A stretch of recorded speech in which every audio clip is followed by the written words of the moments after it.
بسم اللہ الرحمن الرحیم۔ اور یہ اگلی آیت جو ہے 188، یہ رشوت کے بارے میں ہے۔ وَلَا تَأْكُلُوا أَمْوَالَكُمْ بَيْنَكُمْ بِالْبَاطِلِ، اور ایک دوسرے کے مال باطل طریقے سے نہ کھاؤ۔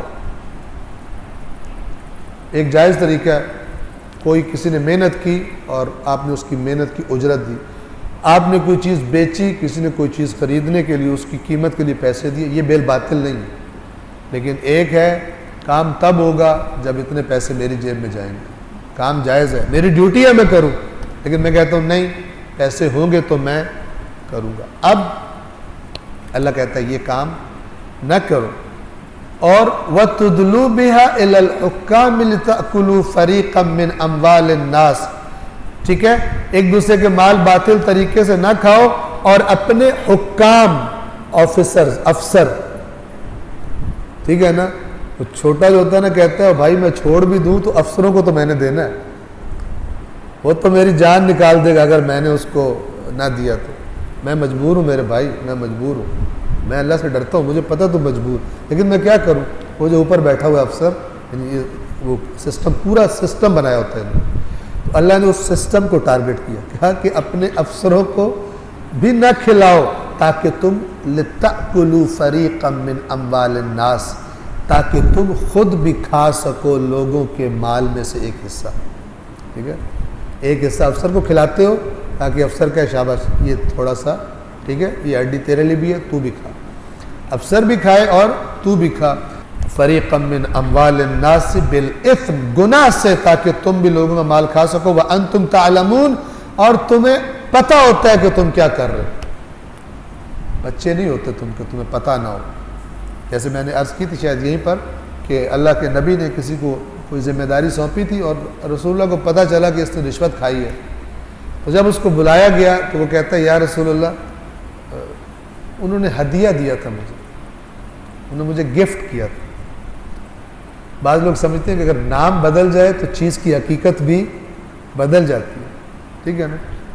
تو اللہ کے نبی نے کہا کہ اگر جس سیٹ پر میں نے تجھے بٹھایا ہے تو وہاں نہ بیٹھا ہوتا، اپنے گھر میں ہوتا، تب بھی تجھے یہ ہدیہ دیتے آ کر۔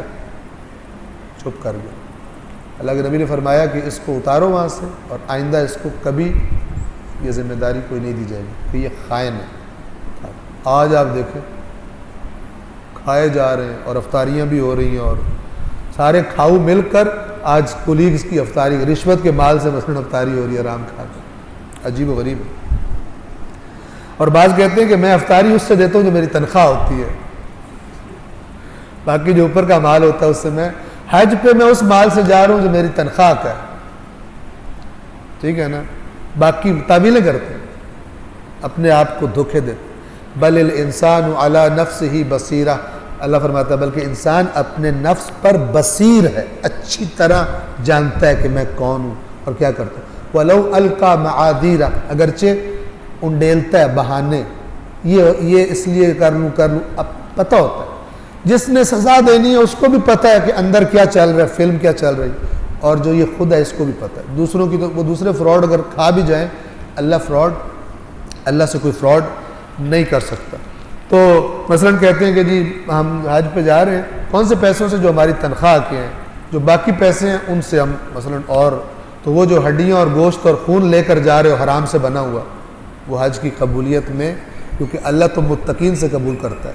آپ کو پتہ ہے، خداوند عالم ہم سب کو معاف کرے، جو توبہ کی قبولیت کے فرامین ہیں ان میں سے مولا کا ایک فرمان ہے کہ توبہ کی قبولیت کا ایک شرط یہ ہے کہ جو حرام سے گوشت چڑھ گیا ہے، عبادتیں کر کر کے اس گوشت کو ختم کرے اور نیا گوشت لائے۔ کر سکتے ہیں؟ حرام سے، گناہ سے جو گوشت اور خون بنایا ہے، اللہ کی اتنی عبادت کرے کہ وہ پگھل جائے، اس کا چربی پگھل جائے اس کی، اور حلال والا گوشت چڑھ جائے، تب وہ توبہ کر سکتے ہیں۔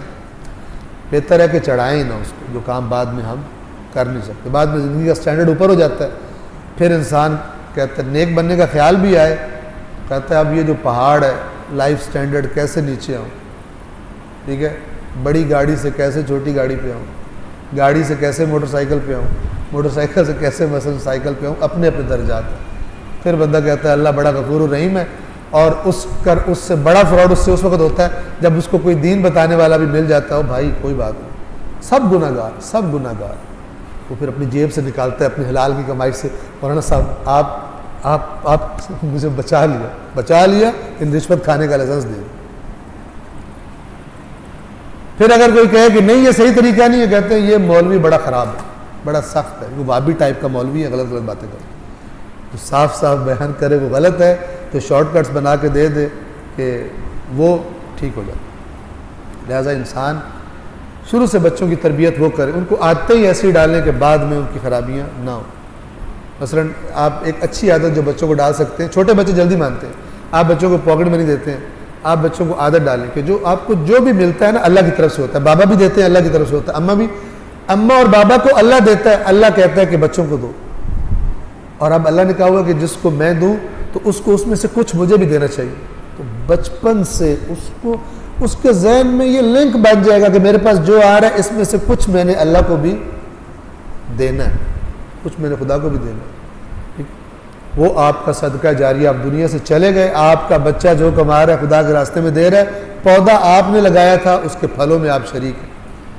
کسی کا مسئلہ حل ہو رہا ہے، کسی کا بچہ پڑھ رہا ہے، کسی کا پیٹ بھر رہا ہے، کسی کے مسئلے حل ہو رہے ہیں. آپ کا لگایا ہوا پودا ہے، آپ کی ہوئی کوشش ہے جو اب پھل دے رہی ہے، آپ کے لیے جاری ہے. آپ نے بچے کو بتایا کہ بیٹا یہ مانگنے والوں کو اگر دو گے نا تو خود بھوکے ہو جاؤ گے، کل کو خود مانگ رہے ہوگے. بعض لوگ یوں ڈائلاگ بولتے ہیں، اگر ہم جتنے بھوکے ہیں دنیا ہم کھلانے لگے تو ہم تو خود پھر کل ہم خود مانگ رہے ہوں گے. آ کر نہیں دیتے، کیونکہ پھر تربیت وہ پکی ہو جاتی ہے، عادتیں وہ پکی ہو جاتی ہیں.